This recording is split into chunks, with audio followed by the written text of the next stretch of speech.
Yes, it's another beautiful day in one of the most beautiful countries on earth. Good morning, Vietnam! I love this country, but I've never ever travelled on one of their trains. Vietnam is home to an extraordinary 1,000-mile long railway The driver is smoking a pipe. that's over 100 years old. The seat is now so hard, the ventilation is non-existent. But in a country that's low on cash and tight on space, This is so scary. how did this railway survive one of the bloodiest wars the world has ever seen? And how much longer can it last? At this speed, we should be there in about 6 months. They call it the Reunification Express. But can a train really unite a country that was so bitterly divided?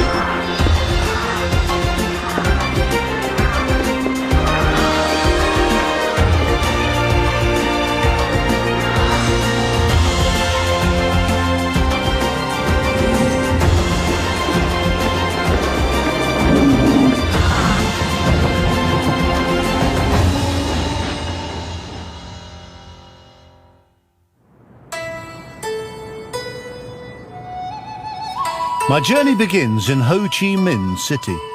Once called Saigon, it's home to over 8 million people.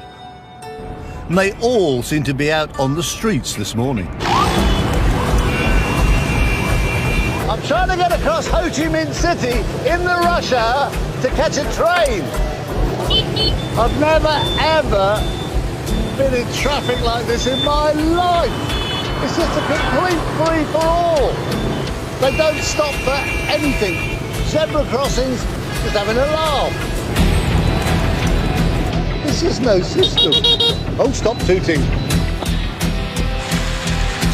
Even if you've never been here before, you feel like you have because of all those war movies like Apocalypse Now and The Deer Hunter. I've never been so glad to see this station in my life. You're a very nice man. The North won the war, of course, but I can't say Ho Chi Minh City feels particularly communist today. The communist victors insisted on changing the name of this place to Ho Chi Minh City, but actually it still says Saigon. Hello. Can I get a ticket to Di An, please? When you want to go? As soon as possible, please, the next train. Now? Yeah, thank you. Okay, 30,000 Vietnam đồng. 13,000 dongs. Bargain. I think that's about £1. I've never spent dongs before. It's rather exciting, isn't it? Thank you. I'll get change. Thank you. And my ticket? You get on the train now. Thank you. Now? Okay, thank you. I've no idea. I seem to have got hard, no aircon. I do hope I haven't over-economised. Yeah, you can get soft, you can get hard, you can get full air conditioning. I certainly got the cheapest possible. You'd think being a communist country, all train seats would be the same, wouldn't you? Number 4, on down. Thank you. Right to the end, Comrade Tarrant. Is that the one? Really hard seat, no aircon. Oh, great. Oh, thank you. Oh, good. God forbid I should sit in the wrong seat and get arrested. Hello. Trying to find my seat. What do they say about hard seats? Apparently there are also hard sleeper seats. This is my seat. I've never actually done a railway film yet where I'm sitting with a baby. Oh, and actually a mummy and another baby under my seat. It's all right. This is surreal. We're off. The first leg of my journey on the 1,072-mile North-South Railway from Ho Chi Minh to Hanoi. This morning I'm heading to Di An to look at some of the country's last surviving steam locomotives. Then I go in search of an old mountain railway line built by the French colonials, before travelling to the place where the first US combat troops landed in the Vietnam War. I'll cross over the Hai Van Pass to the demilitarised zone where I'll help with the ongoing post-war clear-up. Then I'm heading further north to visit an indestructible bridge before reaching the capital, Hanoi. They call this the Reunification Express because after the Vietnam War, it basically links up the whole of the country. It is called Express. I think that's a bit of a misnomer. It's doing about 20 miles an hour.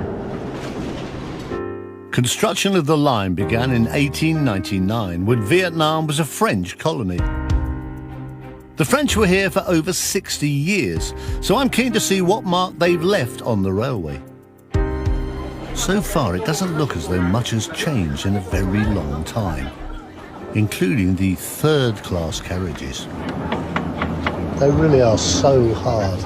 Luckily, we're only travelling one stop. I want to get off at Dien because there's quite a nice bit of Vietnam railway history.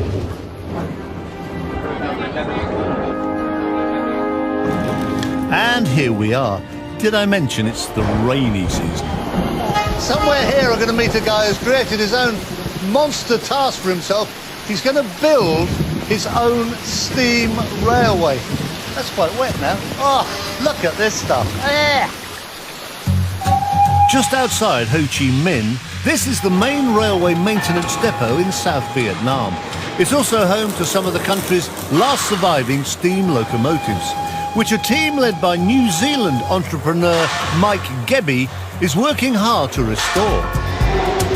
Your staff presumably are all local, are they all Yeah, they're all Vietnamese? local. That's right. Yeah, no foreigners. Apart from you. And are they good? Are the Vietnamese good workers? Yeah, they're very good. Very practical. They're nice people. Can we go and look at one of the trains? Yeah, sure. This is a Class 141, a type of locomotive used here from the 1940s. Beautiful, isn't it? Yeah, it's a Vietnamese design based on the old French Mikados. We managed to find the last 3 in Vietnam, so we've renovated 2, and we've got a third one in 1,000 parts. Today, Mike's agreed to take me for a test drive of his Revolution Express. Hi, guys. Hiya. Oh, mind my head, yeah. Hello, I'm Chris. How are you? These locomotives were first used to serve the French Empire, but later were operated by the North Vietnamese during the war and well into the communist era. This would be a really big deal for the locals as well as tourists, wouldn't Yeah, I'm really getting some positive feedback from local Vietnamese. They love to see their history. Yeah. It's almost as if they've moved too quickly to the future, so we're trying to bring everyone back a bit. Mike plans to run his steam trains through the stunning Central Highlands of Vietnam. But today it's just a tour of local Di An suburbs. Backwards. Yeah, I think time for you to earn your salary. Thank you. Pleasure. I've already done that on a motorbike. Yeah. What do you do? Put a bit of coal in, I'll open the plate. Oh, I was quite warm until you did that. Now I'm absolutely I've got the easy job. boiling. Well done. That's on fire, isn't it? This fine old loco is certainly raising some local eyebrows and terrifying the local cows.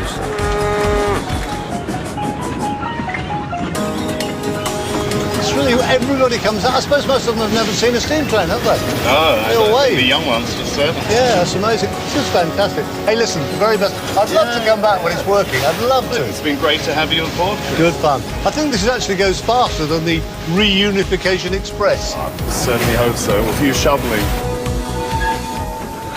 Okay, take care. Thank you. Take care, Chris. The Revolution Express is going to be a fine addition to the Vietnamese railways. But back at Ga Dien, I'm already having my doubts about the remaining 1,059 miles of my journey.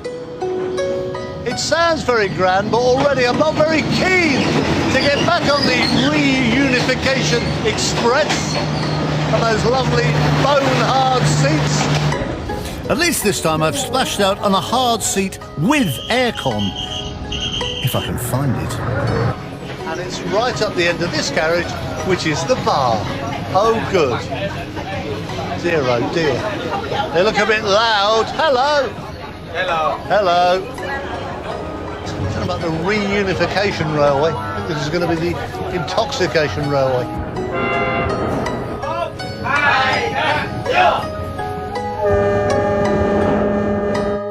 I'm now heading along the coast to Tat Cham, where I hope to find an old colonial railway that leads up into the mountains.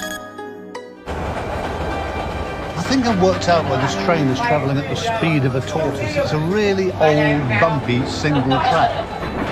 And when a train comes the other way, one of us has to stop to let the other pass. To pass the time, they're organising a competition to win a goldfish in a bag. Oh no, that's lunch. Like the British, the French had a widespread empire. In this part of the world, they ruled in Vietnam, Cambodia and Laos. But they also found the sultry heat almost unbearable. So they built a series of mountain retreats, little towns way up in the hills. So tomorrow we head for the hills, and I'm hoping the catering will get a whole lot better in the place they call the Little Paris of Vietnam. Day 2, the sun is shining and I'm on the trail of an old branch line into the mountains. I know most of it isn't running anymore, but I'm hoping for spectacular remains. Ah, and actually, if you look down there, that's clearly, oh, that's good, that's clearly the old railway bridge. It's the rusting remains of a railway bridge built back in the 1920s, so I'm on the right track. I think the mountain railway itself actually began from up here in a place called Song Fa. Hello, I'm trying to find the Song Fa, the station. Okay. I follow you? Oh, thank you, good. I think I'm being kidnapped. The trouble is, oh, no, my kids will pay the ransom. Hello, we'll just go forward. Oh, just in time for the rain. Oh, this is surreal. So, thank you. This is the station area? Relax. So that's the Dalat Mountain. So you can see it, look, really clearly from here. It's so steep as well. That is the mountain that they built going right the way up the top to Dalat. This must be the station. It's actually now somebody's house. God, look at this. Hello. It's not quite the grand French colonial building I was hoping for. This has got to be it, though. Very kind of them to just let me wander around. Oh, look. Not only dogs, little tiny chicks. I'm sure when they built this 100 years ago, they weren't expecting it to be overrun with little baby chickens. But there's still no tracks. So I think actually this is probably the station. It seems to have a bigger sort of platform look about it. It's obviously this lady's house. So that over there, the first bit, must be like, I don't know, a shed, a maintenance area or something. And the trains then come out to the station here and then go up the hill. From here, the French faced a towering challenge. So they brought in Swiss engineers to build a rack and pinion railway, rising almost 1,400 metres in just 27 miles, carrying sweaty French people to their mountain retreats. But these days, only one section remains, the home straight at the top of the hill. This is wonderful. I found some track and a train and a station that's sort of cleanish and isn't full of chickens. This is more like it. Thank you. This is smart. And guess what? Wooden seats. We're off, and I can almost smell those 1930s croissants.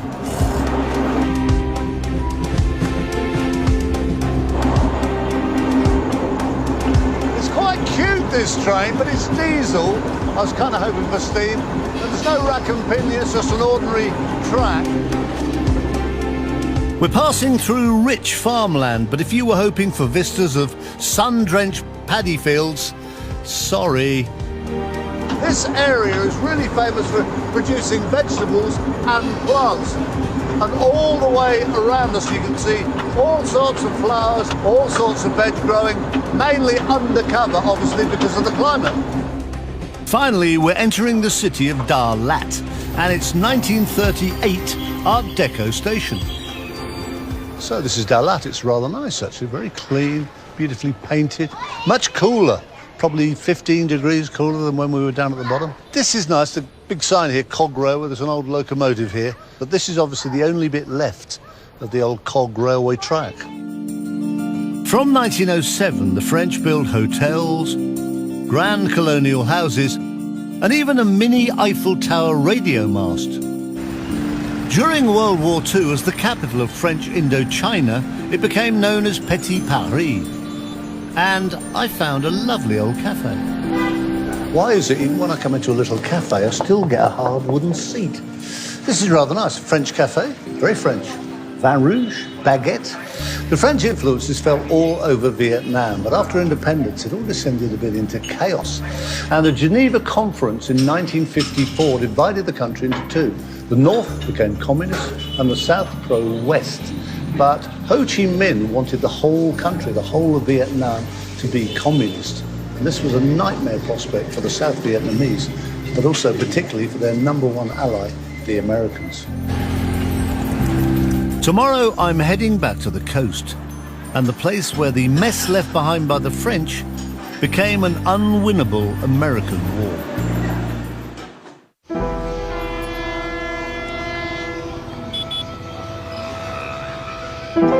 Day 3, back on the Reunification Express. These regulations getting on a train in Vietnam are just truly wonderful. Intoxicated persons, insane people, people who have infectious diseases, they're not allowed. You get priority queuing, sick soldiers, pregnant women, elderly people from 60 years or older. I might just squeeze into that one. And finally, things you can't put in your hand luggage include human bodies or their remains. You're not allowed to take them on. Maybe my senior status has helped, because I seem to have moved up in the communist pecking order. This should be better, because on my ticket it says no hard seat, a soft seat and aircon. Ooh, thank you. Yeah. God, that's an extreme step. Right, now for my lovely soft seat. Just look at that scrum there. Somewhere amongst all that is my seat. Today I'm heading for Da Nang, a key city in the history of the Vietnam War, or the American War as it's known here. I think we'll be at Da Nang before we actually get a seat. Hello. Oh.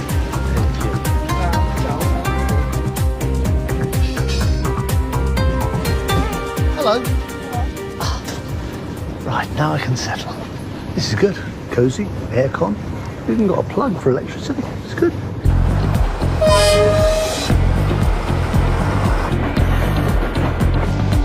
We're slowly edging towards the heartlands of the war. So, how did the Vietnam War come about? Well, after the French left and it was divided north and south, the US began to get nervous. They were worried that if the South fell to the communists, other countries might follow suit. It's what they called the domino theory.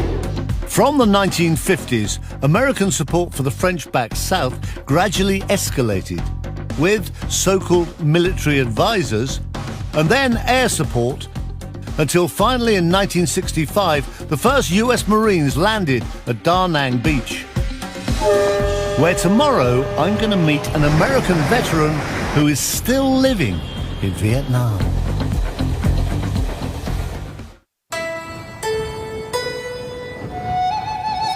Da Nang, an important port, a beautiful beach, and the point of no return for the Vietnam War.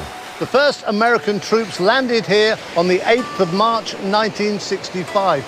There was no real opposition, though. There were just beautiful Vietnamese ladies carrying garlands of flowers. And the Americans thought it would just be a walk in the park, and the boys would all be home in time for Christmas. How wrong they were. 10 years of relentless, brutal bombardment, chemical warfare, all sorts of atrocities, and millions dead, fighting a war they couldn't win. The last thing you'd really expect from an American soldier who served in the 60s was that he'd ever come back to Vietnam. But We can go one better. We talked to a guy who's actually moved back and lives in Vietnam. James R. Nelson, who served here in 1966 and 67, is going to tell me how it all went wrong. Nelson, can you remember the first time you arrived saw Vietnam? I remember seeing the landscape, the banana trees and the palm trees and all that, and everything looked pretty normal. But the real impact, the real first impact on me that I was in a place that was really different was when we were in the terminal, and I looked around me and I realized that for the next year, my full tour of duty here, I would never be quite certain who was friend and who was foe.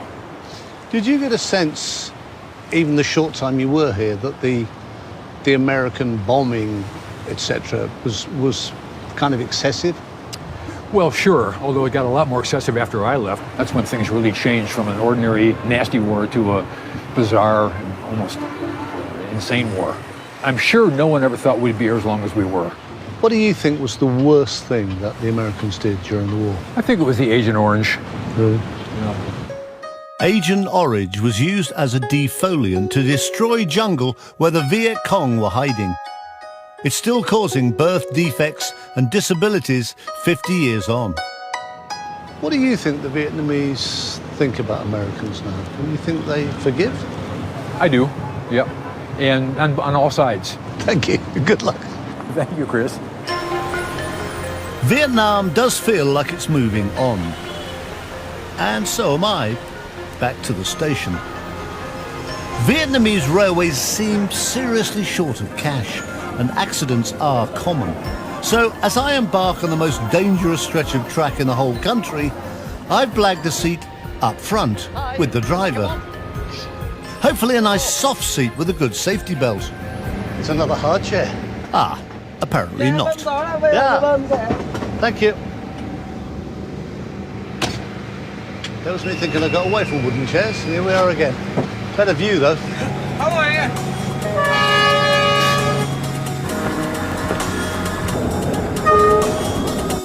Today we're heading via the spectacular Hai Van Pass to Dong Ha, a few miles from what was the demilitarized zone during the Vietnam War.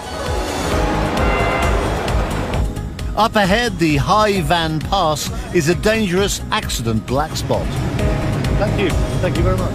But first, my drivers must negotiate an even greater safety hazard. Actually, quite a lot of them. Tragically, but fairly predictably, the biggest cause of the very large number of deaths on Viet railways is mainly the level crossings. And it's people on scooters, on motorbikes, motorists and pedestrians just walking across the line. With road crossings every few hundred yards, the driver really has to be on top of his game. His big green button is vital, the horn. I think this driver just lives constantly pressing his horn, just like they do on the roads. People crossing the line are just a constant problem. But they do have, and obviously they are trying to improve their safety record, they do have these attendants, these guys with the flag. Anywhere there's any chance of a crossing, official or unofficial, there seems to be an attendant trying to stop people just walking stupidly in front of the railway. So I've never seen such intense concentration. Safely through the suburbs, our next challenge awaits. We're just heading up to the notorious Hai Van Pass, and as you can see from these guys, they're treating it very, very seriously, slowing right down. The driver's really concentrating, but tragically, in 2005, the driver didn't do that. The driver was running late, going too fast, and the train derailed. 11 people died, and there are over 100 people were badly injured, and that happened just along here. The pass is 13 miles long, climbing over 1,000 meters above sea level, with 6 tunnels and 18 bridges constructed deep inside dense mountain jungle. We've reached the top, but the most dangerous bit is going back downhill. It's very steep, and it's rainy season.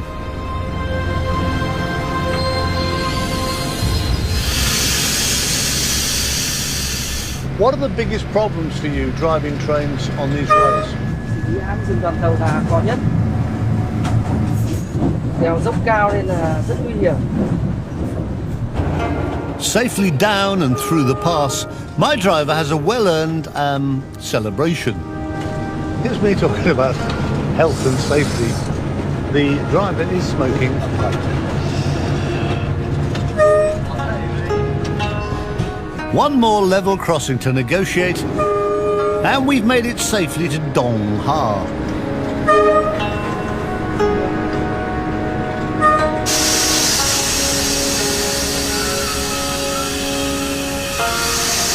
After hours of intense concentration, I finally get a great big smile. Thank you very much. Very good. Thank you. I'm now in the demilitarized zone, a 6-mile no-man's land created to separate North and South in 1954, which suffered extreme bombardment during the war. America's stated aim was to bomb the commies back into the Stone Age. And they reckon that in this one province, Quang Tri, during the Vietnam War, they dropped more bombs than on Germany in the whole of World War II. This area was a vital part of the Viet Cong supply routes known as the Ho Chi Minh Trail. The North Vietnamese went to great lengths to keep these routes operating. None more so than one coastal village that was targeted for sending supplies to an offshore anti-aircraft position. This leads into the village of Vinh Moc, which was particularly heavily bombed. The American idea was to force the villagers to leave the area, but of course the bombing everywhere was so intense there was nowhere for them to go, so they went underground. So this is just one of a great complex of tunnels, and this is actually where they lived throughout most of the war. There is one guy who was actually born down here. And I'm hoping to meet him. It's much deeper than I expected. But presumably the farther they could dig down, the more chance there'd be of the bombs hitting the surface and not having the same impact. It's really claustrophobic down here. Which one of these is your daddy? This is Tan and his daughter Hui. He was one of 17 babies born in this tunnel and lived down here until he was 5 years old. Does he remember the bombing? What was it like? Was he frightened? Chúng khi năm lên 3 tuổi đã biết rồi. Bom là bắn cả ngày cả đêm. Did he ever see daylight? Did they ever actually go out of this tunnel? Làm kia thôi, ra ngoài kia là không được. Bởi vì ngoài kia là bom đánh dùi, dùi. Ngoài kia hạm đội 7 rồi tàu bắn vào. Còn trên đây thì máy bay thả xuống ấy mà. Were many people killed who lived in the tunnels? Did some die? Actually, we have more than 400 villagers. They were buried inside 28 tunnels. So they're actually buried alive by the bombs. Can we get some fresh air? Oh, that's better. We're by the sea. It must have been horrific living down there.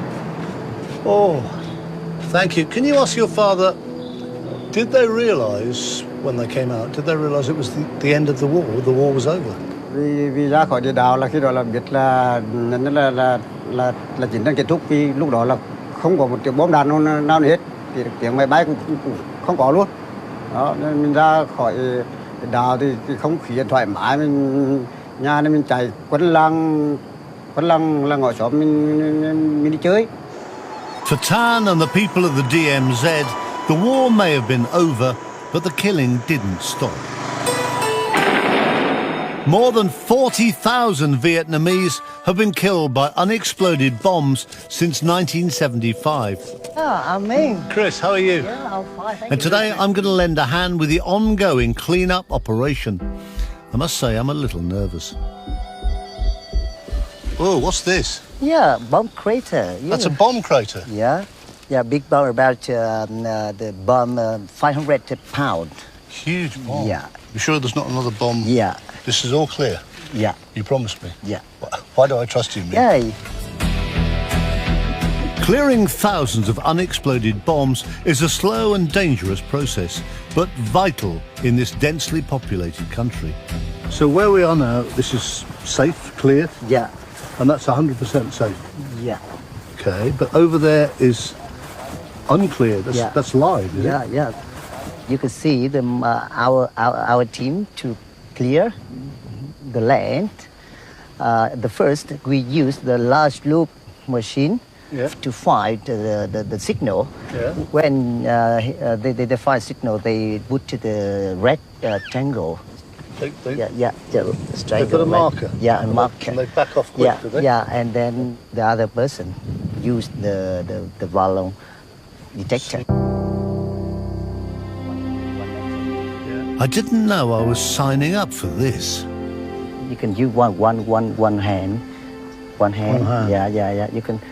I don't like this. Yeah, No, this is quite. I don't, Yeah, just stay back. I'm yeah. not enjoying this at all. So if I. What's that? That's more. That was something, Yeah. wasn't it? Yeah. Oh, it's screaming. Yeah, okay. Then we get out of here. Yeah, We confirm there is metal down there. yeah, And we get the hell out of the way yeah, as soon as possible. Come on, Min. yeah, Let's go back. yeah, And then your guys would then come in. They would detonate it. yeah. Yeah, So this area you got marked off. Yeah. This is a live bomb. yeah. Can I have a look? This Are we safe here? Yeah, USO item is the one mortar and one grenade, 40 millimeter. Yeah, And this is typical of the sort of thing you've been finding all this time. yeah, all the time. Alo, ngay từ bây giờ tổ chức rà pháo bên chúng tôi chuẩn bị đủ một khối lượng bom đạn từ phía tàu này. Alo, ngay bây giờ tổ chức rà pháo bom bên chúng tôi sẽ thực hiện một mưa đạn rất lớn tại khu vực này. When we count 10 to 1, you put it back So here. it's Yeah. not live until I press that, Yeah. basically. Yeah. Bắt đầu. 5, 4, 4, 3, 3, 2, 2, 1, 1. no. Grief. I think I expected an explosion. I didn't expect that. God almighty. And in this one province alone, they're finding 40 or 50 of those a day, even now. That's terrifying. So once you've cleared it Yeah. and it's safe, Yeah. then the locals can come back and start using the land. Yeah. The local people feel safe, and then they plant rice and tree. To date, they've cleared 28 square miles of this region. They have many, many more to clear.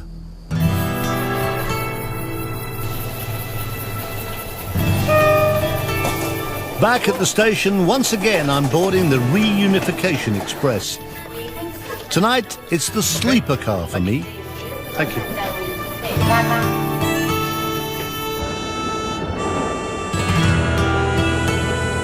Well, it's all right. Minibar, all mod cons.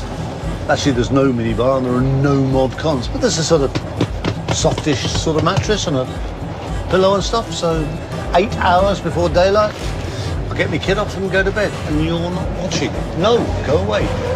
Good night, Vietnam. Tomorrow, I've got one of the 7 wonders of the railway world to look forward to. It's the final day of my 1,000-mile trek across Vietnam. I've taken the overnight sleeper up to Tan Hoa, where I'm getting off to look at a very special bridge before finishing my journey in Hanoi.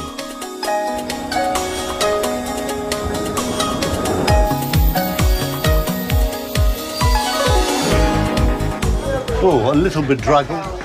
I'm now on my way to a place that embodies more than perhaps any other why America just could not win the Vietnam War. Hello. Nice hat.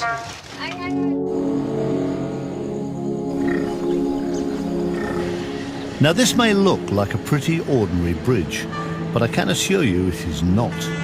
For a crucial period in the war, the Dragon's Jaw Bridge was indestructible, much to the Americans' frustration. Railway bridges are always an important target. If you can destroy a bridge, the enemy can't use it, and it's much harder to rebuild a whole bridge than just a length of track. But this was #1 target for the Americans because the communists were using this bridge as a key point for sending supplies to their Viet Cong guerrillas who were fighting down in the south. The North Vietnamese set up anti-aircraft guns around the bridge, and the American onslaught began. 79 planes were sent and the bridge was hit 1,200 times. 1,200 hits, and yet the enemy just patched it up and the trains just kept on running.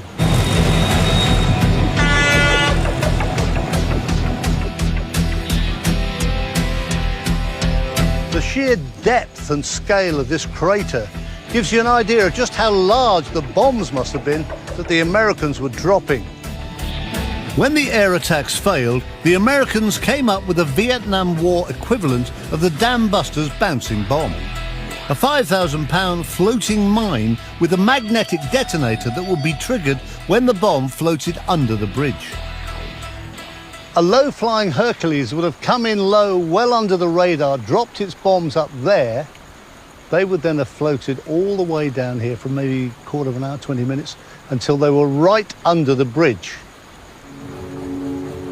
5 bombs were dropped and hit the target just under here where I'm standing. 4 out of the 5 mines exploded, so surely that was finally the end of it.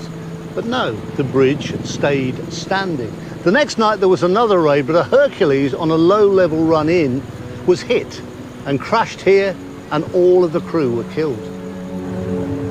It was another 6 years before the Dragon's Jaw Bridge was finally broken. In April 1972, it was hit and finally destroyed by one of the first ever laser-guided smart bombs. But by then, the Americans were already starting to pull out, and it was really much too late. So this is the replacement for that original bridge. And it's an emblem of everything about the Vietnam War, the Americans' desire to bomb the North into oblivion, and the communists' incredible desire to survive. And in many ways, both countries lost so much. 3 million died. And in the end, for what? The fear of a red planet?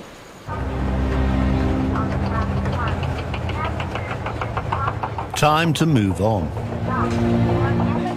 In 1975, the communists took Saigon and peace was finally restored.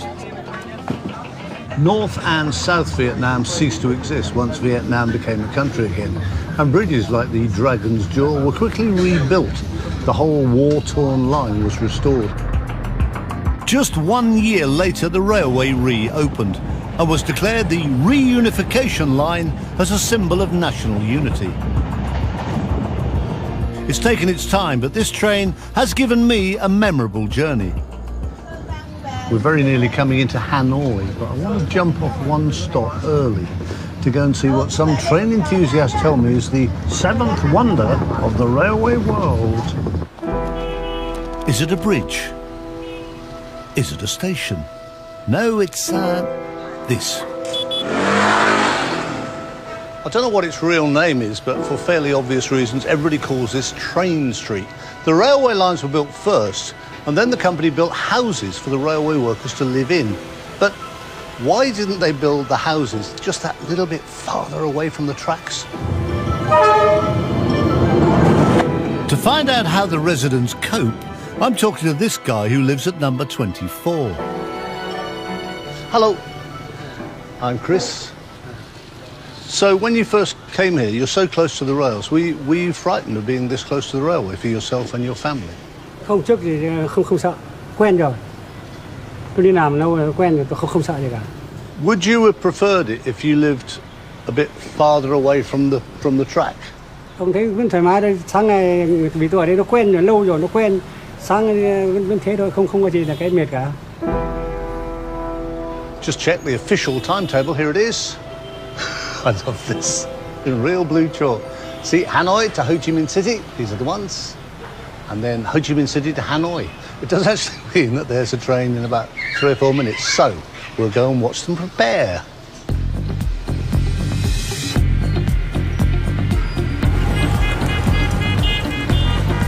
I still can't quite get my head around this, but this is the main line into Hanoi. And somehow they will have to stop all this traffic in a couple of minutes' time. 15 times a day, using a car key fob, the train staff dice with death as they close the barriers across the road. So this is the control tower. You just seem to press a little button. What they have to do is make sure all the traffic stops. And as you can see, scooters are still going through at the last minute. The tiniest little gap. Oh, this is so Vietnam. Look at them. It's still coming. This is extraordinary. They're all mad. No wonder so many died. And still, look at these. Oh.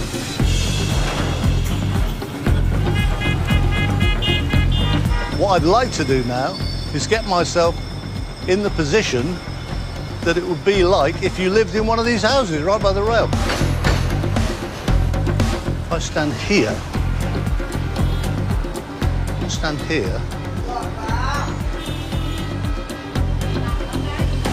she's saying, mind out, there's a train coming, that lady. Yeah, I know that.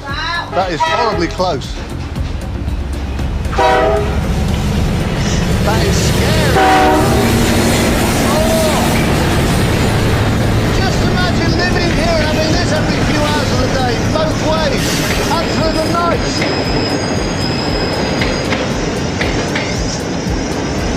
I'm sure they're very attractive properties, although the small front garden's a bit of a disappointment. This is so scary. Can you imagine living in one of these houses? They all seem to love it. Vietnam, you're all bloody mad.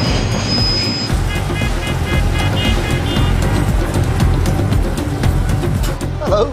I was just using your front garden to hide from the train.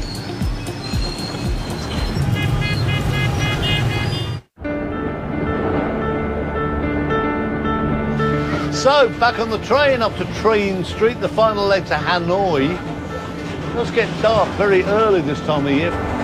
Crawling to the finish line. And we're here. So this is Hanoi. I've always wanted to come here. Fantastic. This is the capital city now for a population of over 92 million people. Just about every single one of whom seems to be on this road this evening. I've travelled over 1,000 miles on the Reunification Express. There's a misnomer if ever I heard one, the word express. I've seen no sign of a north-south divide. Now, of course, I'm not going to claim that a train has unified a huge nation, but it is a symbol of a modern, forward-thinking Vietnam. Taxi! Oh, no. Okay. Yeah, okay. I want a car. I was promised a car this time. Yeah, wait a minute. We've done this. We've done this at the beginning. Go. Yeah, very... Oh, I want a stretch limousine.